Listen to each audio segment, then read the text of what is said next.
চকুতে ইয়া সুকিজানের বাড়ি যাবে বলে বাড়ি থেকে বেরিয়েছিল। ইয়া সুকিয়াজান গাছে উঠতে পারত না কেন? ইয়া সুকিয়াজানের পোলিওর জন্য পায়ে অসুবিধা ছিল। ইয়া সুকিয়াজান গাছে উঠতে পারত না। ইয়া সুকিয়াজানের পোলিওর জন্য গাছে উঠতে পারত না।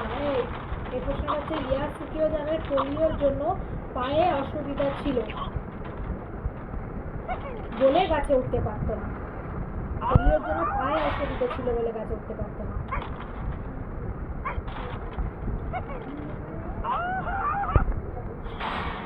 বনভোজন করতে কে কে এসেছিল? বনভোজন করতে নুরু, সখী, আয়েশা বানান আ 29টা পেটকাটা মধ্যাংশায় আকার আয়েশা, পুষি সবাই এসেছিল। বয়স্য পেটকাটার মধ্যাংশায় হচ্ছি পুষি, স উচ্চারণ হচ্ছে, এটা ওয়েব উচ্চারণ হচ্ছে।